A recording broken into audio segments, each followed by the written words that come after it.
Hi everyone, this is for my students of architecture. Others can kind of scroll down. Maybe you can hit a like. Yeah. Alright.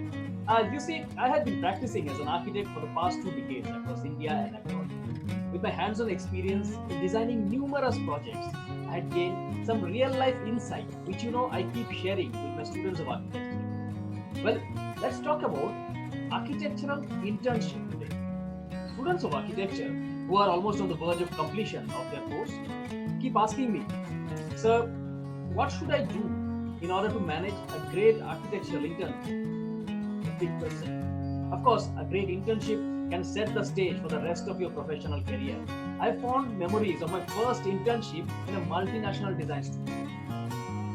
I remember enjoying my task, learning at the same time for lengthy 10 to 12 hours or even more each and every one of those days. I had learned a lot over those months, not just about drawing and modeling, but also how an architectural design studio sustains, which is very important. It is important to understand how a design studio brings in more work in order to sustain in the long run. Right? Students, if you're willing to listen, most architects like me will be more than happy to guide you, to share their knowledge and experiences, to pass on that professional skill from one generation to the next. So let's look at some very 5 important cardinal strategies which I honestly feel could help you to land in the right place. Yeah, I have published a very detailed article on this particular topic. Go back to my page and check it out sometime. Point number 1: create a detailed CV and a portfolio. The first step is the beginning of any job search, or it's not just about architecture, any job search for that matter. The very first step is how to address yourself, how to sell yourself in the job market, is to know what is your strength, your weaknesses, which you can transfer, you can translate to the market and tell the market, yes, I have those particular abilities, right? You should be creating a list of strengths that you have. It is a great way to identify what you can offer to the potential employer. An exhaustive list of each and everything is worth mentioning about yourself, and is very especially important for someone with little or no relevant architectural experience.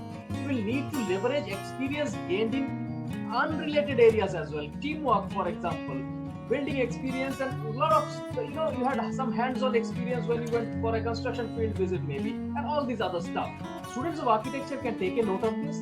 This is a somewhat simplified version of what I'm trying to tell you.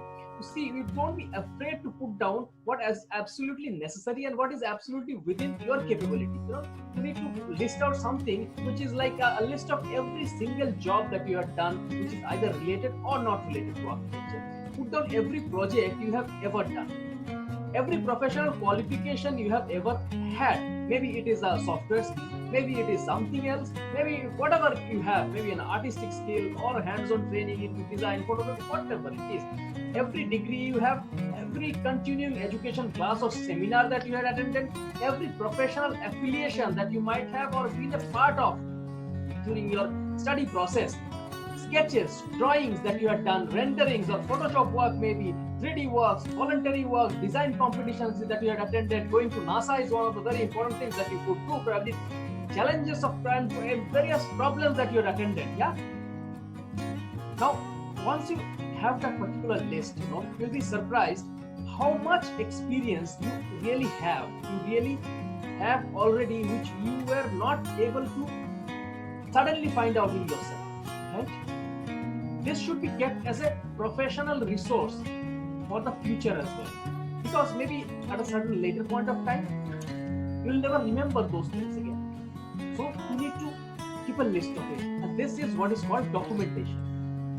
There is a very famous saying in project management: documentation is the key to success. It will help you win every litigation, complete every project, and be successful in your particular project.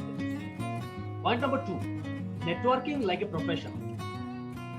I've seen a trend with architectural hiring these days. Most of the new hires come from word of mouth.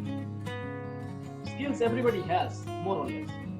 Word of mouth is what is important. So networking is the key to the word of mouth. This is why the first and the best place to start is within the existing network that you have, which is your existing network, your school of architecture. If you are still in college, ask your professors to see if they know someone in the industry who is hiring. Senior architecture professors will be definitely connected to a lot of other architects in the industry, and they may even have their own practices. Yeah. In retrospect, let me tell you something.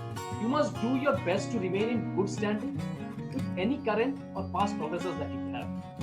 Any contact could become surprisingly important. It can turn out to become an important source, an important network for your next opportunity. This is my recommendation. Everyone must have an online profile. You don't have to fill out every single project you have ever worked on, but a brief history of work done that is very beneficial. It will be very helpful for you to just send the link instead of sending a bulky portfolio or a CV to your prospective employers. Maybe. While you may not have many professional architectural contacts yet, feel free to connect with your university alumni, professors, and architects in the community. People are in general very helpful. Point number 3, market research. In parallel to your networking, you need to be extensively researching on the firms you want to work for. But this is part of the process. You want to create a summary of all these firms and list out details, something like this. So what is the name of that particular firm? What is the location? How long has the firm been in the industry? How many employees are there? What are the type of projects do they specialize on? Do you know anyone who worked in that particular company, or does your professors know anybody in that particular company? What is the ownership structure of that particular company? And lastly, are they willing to hire interns in the first place?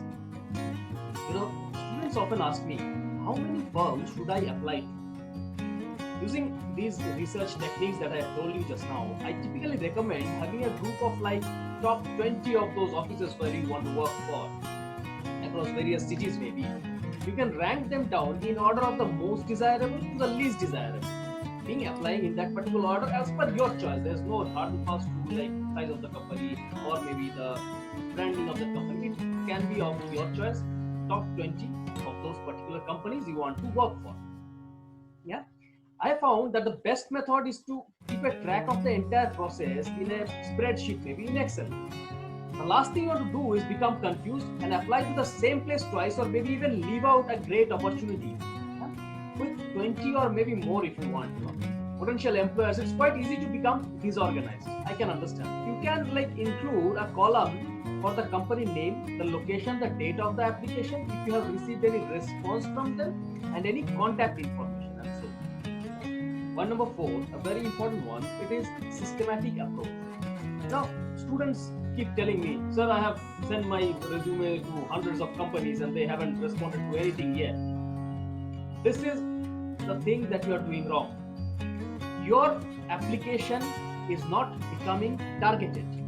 Your application has to be targeted, systematic, and a well-researched one. Let me tell you, focus on how you can emphasize your relevant work for each one of those employment applications. Don't just send a generic application to hundreds of offices. Such an approach never works. Let me tell you that. Use your research that I had just told you to target your applications to each and every one of those firms and follow up, which is very, very important, with each one of them until closure. What is closure? It can either be a positive statement or a negative statement. I mean, they can say a yes or a no to it. The next point where I'll go to explain this particular one, but follow up and until closure. Follow up until closure is very, very important, not only for your job search, maybe later on if you go into project management, doing projects hands-on, this is what is going to bake in. Finally, point number 5, persistence will be the winner. I keep hearing over and over that firms do not let candidates know if they had been rejected in the first place, and I know it is true. Therefore, you should always follow up. As I was saying previously, that the submission of your application, what is the status of that? You need to know, right? Over a phone call, it's so easy. Just pick up. Best is to let them know when you will be calling them in your cover letter itself. To me, it's a very professional approach of attending any kind of a job search process. Then follow up that particular call with a second one if you haven't heard anything approximately within a week or so. This may sound a little bit over-aggressive approach, but it is essential to know that you are very, very persistent. Yeah. remember that 9 out of 10 offices may reject you, but that one office will call you, will make your pay. I completely agree that the process of getting an architecture internship can be very challenging, can be very unpredictable, and can be very frustrating for a student. There are many factors that go into landing a particular position, which include the market conditions, office projects, and staffing needs. And you need to also look at their situation, what it is. Many of these variables are out of your control, so it is important to focus on the things which you are able to control and influence. And what is that you are going to control and influence? It includes your ability to put together a convincing application that highlights your relevant experiences, strengths, and presents your unique abilities in your CV and your portfolio. Remember, life is all about moving from failure to failure until success. Remember, there is always a next time. So don't get disheartened. So if you are willing to put in that extra time and stay focused on that particular effort, you will definitely succeed. Having said all of that, I strongly believe that there's a lot to learn, and an architect will always be a student, continuously learning.